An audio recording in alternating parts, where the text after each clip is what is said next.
차트 이야기의 준입니다. 유후, 반갑습니다. 오늘은 굉장히 중요한 어떤 거에서 얘기를 할 거냐면요. 저번에 한번 얘기를 드렸었죠. 예, 손절에 대해서 얘기 한번 해볼까 합니다. 저번에 간단하게 말씀드렸지만 이 손절은 굉장히 아주 많이 무지하게 무식하게 엄청 진짜 정말로 미친듯이 중요합니다. 제가 좀 쓸데없는 얘기를 많이 했죠. 근데 정말 너무 중요해서 이렇게 쓸데없는 얘기를 또 많이 했어요. 자, 아무튼 근데 손절이 뭐냐, 저번 시간에 말씀드렸지만 내가 수익을 내기 위해서 진입을 하죠. 매수든 매도든 진입을 하는데 진입함에 있어서 꼭 필요한 필수적인 게 바로 손절이에요. 손절을 이제 저는 이제 다른 말로 좀 표현을 해보자면 이렇다고 생각해요. 손절은 좀 일본하고도 같은 존재다라고 생각이 듭니다. 이게 무슨 말이냐? 일본은 어떤가요? 우리 흔히 하는 말로 가깝고도 멀다라고 얘기를 하죠. 손절이 좀 그런 의미가 아닌가 싶네요. 일본처럼 가깝긴 하지만 또 친하게 마냥 친하게만 지낼 수는 없는 그런 게 바로 손절입니다. 필수적이지만 또 이걸 계속 너무 남발하면 문제가 되죠. 무슨 얘기냐, 이제 손절을 하라고 했더니 뭐만 하면 손절해. 이거는 이게 또 무너지게 되면 매매하면서 계속 손절만 하게 돼요. 그게 또 문제죠. 손절은 저번에도 말씀드렸지만 이런 의미잖아요. 내가 감당해낼 수 있는 어떤 손실이죠. 감당해낼 수 있는 손실. 우리가 이제 이 손절을 말하기 전에 몇 가지 또 용어가 좀 필요하죠. 어떤 게 있냐면 익절이라는 부분이 있어요. 익절. 익절은 뭡니까? 수익을 낸 거예요. 가령 이런 겁니다. 이렇게 차트가 움직인다고 가정을 해볼게요. 그래서 내가 여기서 매수를 했어. 매수를 해서 수익이 나서 나는 여기에서 청산을 할 거야 라고 이제 시나리오를 쓴 거죠. 그러면 여기서 매수를 했기 때문에 청산을 하게 되면 이런 부분이 되겠죠. 여기까지 내가 이제 수익을 본 거를 익절을 냈다라고 표현합니다. 익절. 그럼 익절 라인이 뭐 이런 데 되겠죠. 익절 라인이. 그게 바로 익절이고요. 이제 손절이라는 건 뭐냐면, 혹시나 내가 좀 이러한 시나리오가 나온다고 가정을 하고 여기서 매수를 했는데 실제로 이렇게 되지 않고 이렇게 내려가는 경우가 있어요. 그러면 이게 내가 매수를 한 자리에서 계속 두고 볼 수는 없죠. 계속 수익이 떨어졌어. 떨어지고 뭔가를 다시 시간이 지나서 다시 이렇게 올라가면 좋은데 또 이러는 법, 이렇게 가라는 법이 없잖아요. 그죠? 이렇게 올리는 척 하다 또 떨어지고 또 가는 척 했다가 또 떨어지고 이렇게 막 끝도 없이 한동안 많이 내려갈 수 있겠죠.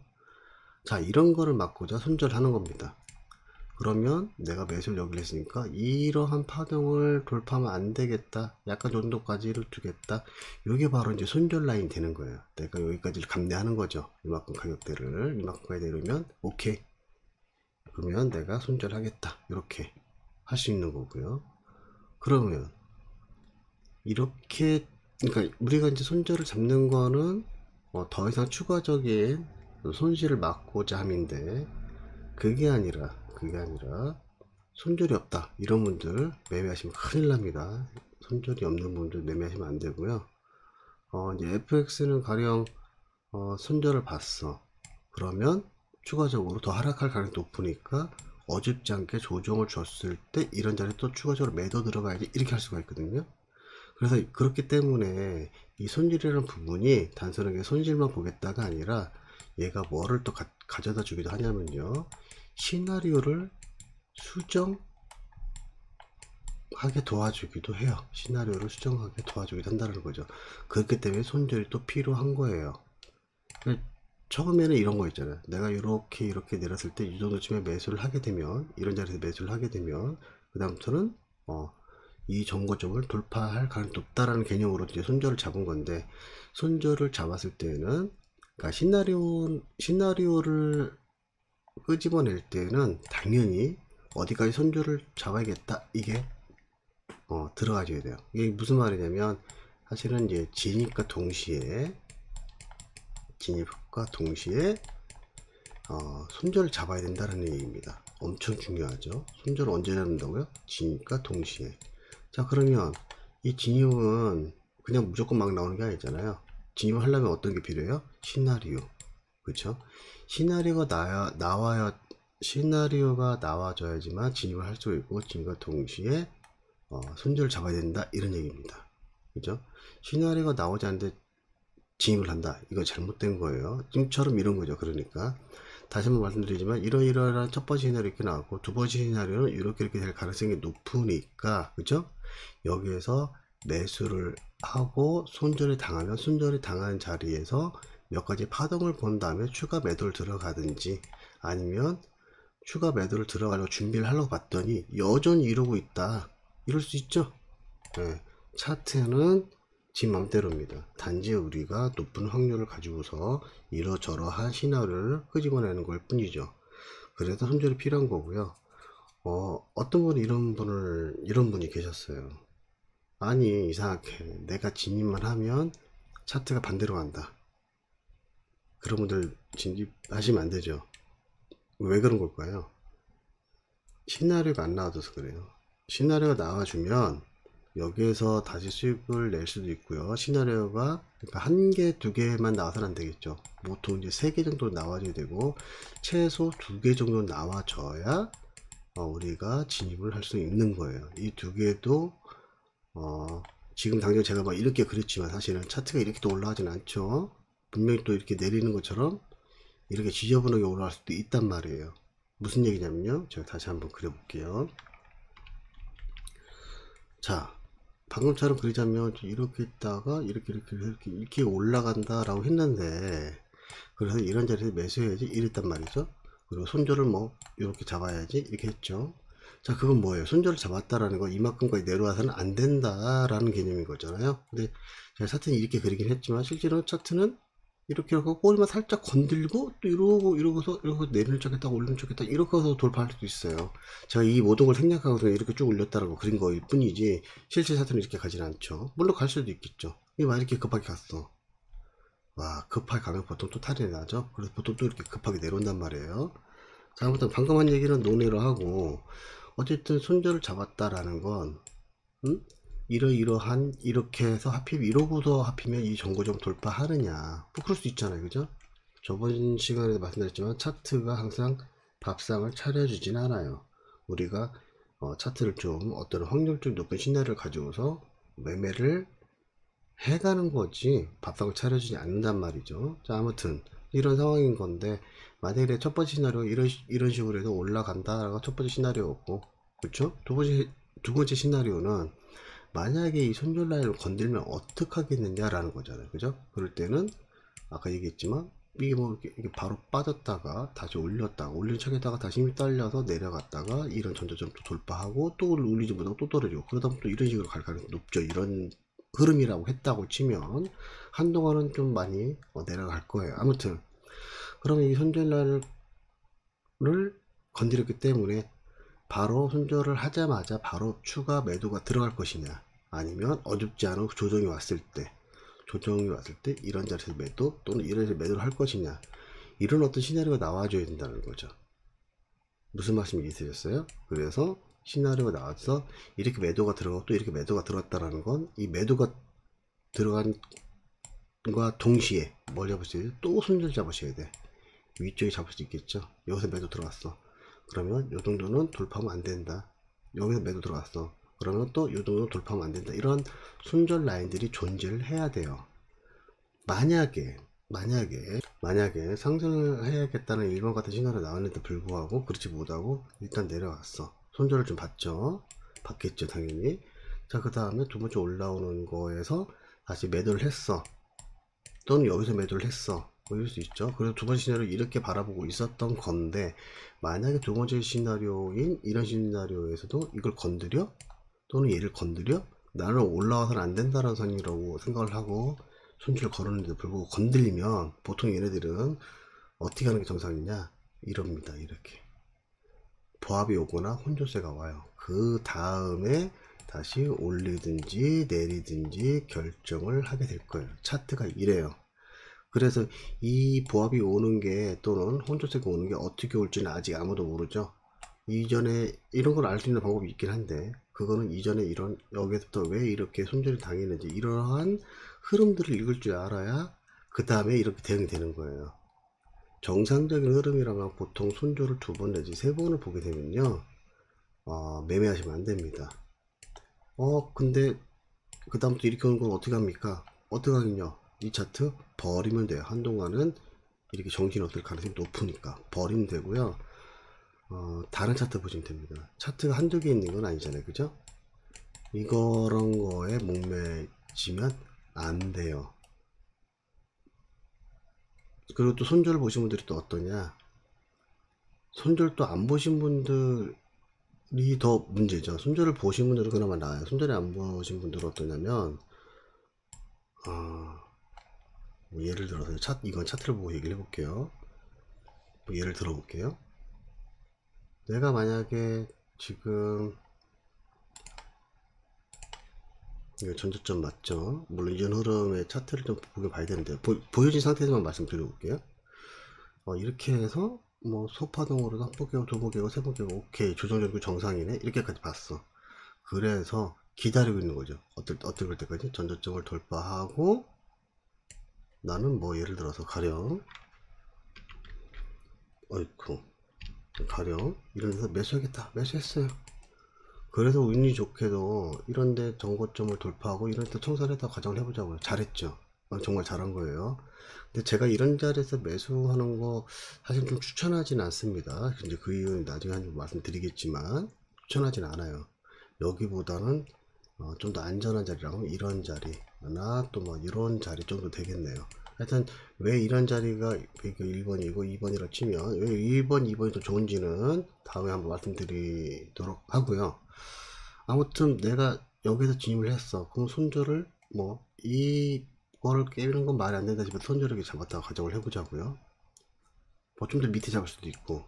그건 이제 손절을 어떻게 잡는 게 좀 더 좋은지에 대해서는 제가 이제 나중에 한번 말씀드려 볼 수 있을 법한데, 아무튼 손절을 잡고서 했는데 얘가 또 한번 만약에 지금 진행되고 있는 상황이라서 어떨지 모르겠는데 손절 라인은 뭐 여기로 칠게요. 여기인데 얘가 이렇게 내려오더니 결국엔 돌파하고 그리고 막 올라가. 이럴 수 있죠. 이럴 수 있어요. 차트는 어차피 지 멋대로니까. 자, 그러면 제가 손절 라인을 잡았는데 이렇게 손절만 따먹고 올라가는데 이걸 어떻게 합니까? 만약에 정상적으로 이런 데나 이런 데 매수했으면 좋은 차트는 아니에요. 어차피 얘는 이 정고점 돌파해서 내려올 가능성이 상당히 높았던 건데, 자, 그럼 어떻게 하냐고요?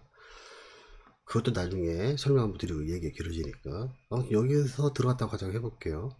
여기서 들어간 자리가 더 좋은 건 아니라겠죠. 근데 아무튼 들어갔어. 그래서 청산을 잘했으면 괜찮은데 청산을 많이 못했어.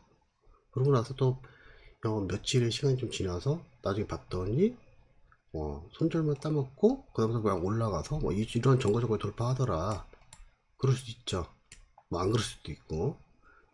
자, 그거는요, 시나리오를 잘 읽지 못해서 그래요.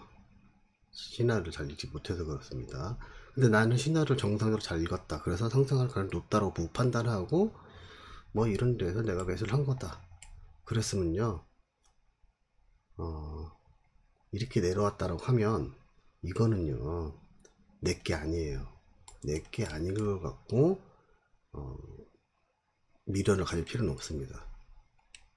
그리고 이 시나리오를 읽을 줄 알면 어떠냐면요, 왜 여기서 청산이 가능해지냐면 그 다음은 얘를 돌파하자마자 내려올 가능성이 높다는 걸 알기 때문에 청산이 가능해진 거예요.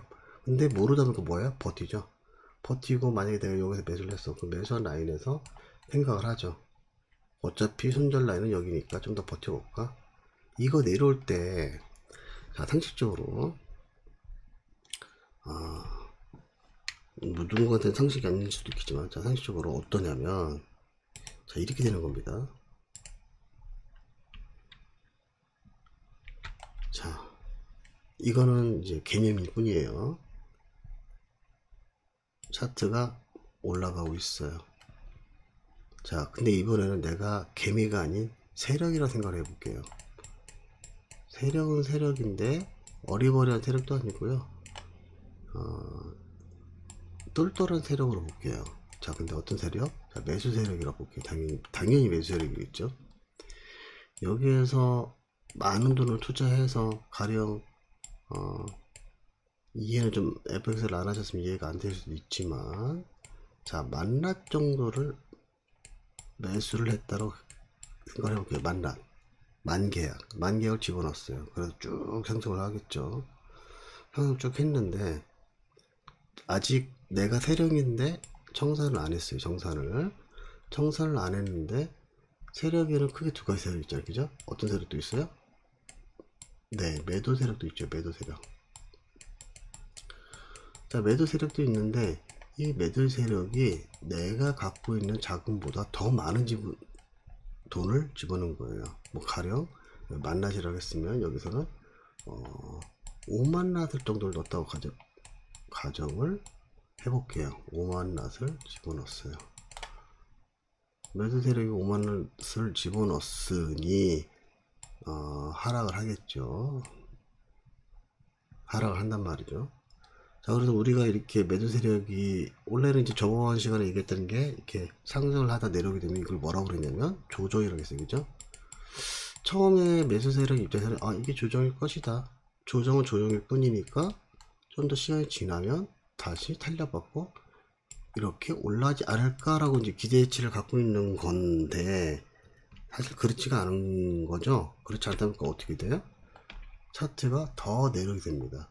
왜? 여기 또 매도 세력 두 번째가 또 다른 사람이 5만원을, 다른 매도 세력 두 번째가 5만원을 넣었다고 해볼게요. 이만큼 내려왔어요. 그죠? 내려왔어. 그러면 가격대가 여기인데 매도 세력 집으면 가격대가 만납 갖고서는 힘들잖아요. 사실은 이거 내려오고 있을 때 세력도 사람인지라 기분이 상당히 나쁠 것 같아요. 그죠? 어떡하지? 고민을 많이 하겠죠. 요거 내려올 때 더 내려오지 못하게 내가 또 몇만 낫을 또 좀 집어넣어? 이럴 수도 있고요. 그렇겠죠? 왜? 손실 보기 싫으니까. 세력들은 절대 손해 보는 짓을 안 합니다. 물론 가끔 뭐 실수를 할 수도 있겠지만, 아무튼 돈을 집어넣어? 아니면 어떡하지? 고민 많이 될 거예요. 근데 아직은 손실을 본 건 아니죠. 그죠? 근데 만약에 내가 생각했던 만낫을 집어넣었던 금액까지 내려왔어. 자, 이럴 때는요, 매수 세력들 생각을 참 많이 하겠죠. 사실은 이만큼 내려올 때쯤부터 좀 고민이 많이 됐을 거고, 여기까지 내렸을 때는 이제 둘 중에 하나를 생각을 해야 돼요. 내가 그냥 빵원에 털고 나올 것이냐, 아니면 이 매도 세력 같이 내가 청산을 하고 같이 매도를 해서 더 내릴 것이냐, 여러 가지 고민을 할 거라는 거죠. 멍청하게 그냥 그래 내 돈 빵원 됐으니까 냅둬 이렇게 할 만한 세력은 아니겠죠. 매수 세력이다 매도 세력이다. 그렇다면, 자, 만약에 매수 세력이 매도 세력에 갈아탔다라고 하면 어떻게 했어요? 더 내려가겠죠. 이게 바로 이제 급락을 하는 그런 경우고요. 근데 매수 세력 입장에서 기분이 되게 나쁜 거야. 어쭈 이거 봐라, 니들이 그렇게 나한테 덤볐어? 좋았어. 나는 돈 넣어볼 거야. 그래서 순간적으로 한시적으로 매도 세력 완하고 매도 세력 2가 동시에 10만 낫을 넣었기 때문에 내려갈 수는 있었어요. 근데 이 꼴을 못 보겠죠. 그래서 어떻게 해요? 추가적으로 매수 세력에 힘을 더 씁니다. 얼마 정도를? 10만 낫을요. 그렇다고 해보자고요. 저 진짜 매수 세력에 10만 낫 넣는지 안 넣는지 몰라요. 그럼 어떻게 되겠어요? 올라가죠. 한동안 또 올라갈 거예요. 10만 낫을 넣기 때문에. 근데 이 매도 세력 입장에서도 바보는 아니죠. 얘들도 돈을 벌기 위한 거지 손실을 보기 위해서 매매를 하진 않는다라는 거죠. 그래서 이 매도 세력 중에 한 명이 첫 번째 매도 세력이 또 만 낫을 또 투자할 수도 있고요. 또 2만 낫을 또 투자할 수도 있겠죠. 이건 뭐 갖고 있는 자금에 따라 다르기 때문에 제가 이렇다 저렇다라고 말씀 못 드립니다. 자, 그럼 또 내려오게 되겠죠. 또 내려가요. 이렇게 이런 식으로 된단 말이에요. 그러면 올리고 내리고 반복이 될 수 있겠죠. 급하게 올리고 급하게 내리고 이런 애들은 분명히 탈이 나요. 그러다가 어느 한 방향에 지치게 되면 매도 세력이 됐든 또는 매수 세력이 됐든 오르든 내리든 한다라는 거죠. 이 말씀은 이해되시나요? 그렇기 때문에 손절을 안 잡게 되면 어떻게 되느냐, 매도 세력이 강해서 쭉 내려가게 되면 내가 매수를 한 입장에서는 손절을 안 잡게 되면 계속 나는 한동안은 진짜 끝도 없이 훅 내려가요. 훅 내려갔어. 그러고 났을 때 어떻게 해요? 내가 손절을 안 잡으면 계속 내려가고 있죠. 금액이 계속 빠지고 있잖아. 자, 그런 상태에서 또 청산을 못해요. 왜? 예전에 이런 경험을 해봤거든. 쭉 내려앉아 어느 시간을 걸리고 뭔가 파동을 만들더니 결국 다 올라와서 내가 생각했던 금액까지 가더라는 걸 보셨었거든. 그렇기 때문에 손절을 더 못하는 거예요. 그렇기 때문에. 보통 어떠냐? 내 계좌가 앵꼬, 그쵸? 깡통 계좌 되고 난 다음에 올라와요. 올라올 줄 알았어. 그럴 줄 알았어. 이런 얘기를 많이들 하시는데 그럴 줄 안 게 아니죠. 그거는 그냥 쉽게 얘기하면 그거예요. 실력이 없는 거예요. 실력. 어떤 분들은 이런 말씀도 하시더라고요. 내 심리 때문에 졌다고, 내 심리에 밀렸다고. 다 필요없는 말들이고요. 실력이 없으면 그냥 지는 거예요. 그럼 실력은 어떻게? 우리가 차트를 보는 눈을 얼마든지 키울 수 있다는 거죠. 그렇게 해서 손절을 꼭 하셔야 되는 거지, 손절 못하면 큰일 납니다. 손절 못 하시는 분들이 대부분 이런 얘기들이죠. 거봐, 내가 이거 자르고 났더니 여기도 잘랐는데 안 자르고 나니까 다 올라왔잖아, 이렇게 얘기하시는 분들 많거든요. 그러면 자르지 않을 정도까지 이게 내려갔다가 다시 올라오면 그나마 다행인데, 만약에 올라온 척에 또 떨어지면 그때는 어떡할 건데요? 그냥 청산하자고요? 청산 못해요. 지금 장담하건데 못합니다. 그래서 손절은 필수적으로 어떻게 하셔야 된다? 진입과 동시에 하셔야 된다. 이게 정상일 것 같습니다. 어떻게 하셔야 된다고요? 어떻게 하셔야 된다? 빠밤. 네, 진입과 동시에 하시는 게 맞다라고 저는 생각이 듭니다. 아무튼 나중에 이 세력에 관련 얘기를 조금 더 해드릴 건데요. 왜 파동이 그렇게 만들어지는지, 매수 세력, 매도 세력이 도대체 어떤 의미로 이렇게 하여튼 움직이는지 대해서는 얘기를 좀 더 한번 해드릴 텐데, 오늘은 좀 손절에 대한 얘기를 좀 해드렸으니까 참고 좀 많이 한번 해보시고, 제 말이 맞을 수도 있고 틀릴 수도 있겠죠. 아마 근데 제 말이 맞을걸요. 손절은 엄청 중요합니다. 그래서 여러분 손절에 대해서는 각별히 유의하시면 좋을 것 같아요. 자, 오늘은 여기까지 해볼게요. 감사합니다. 사랑합니다.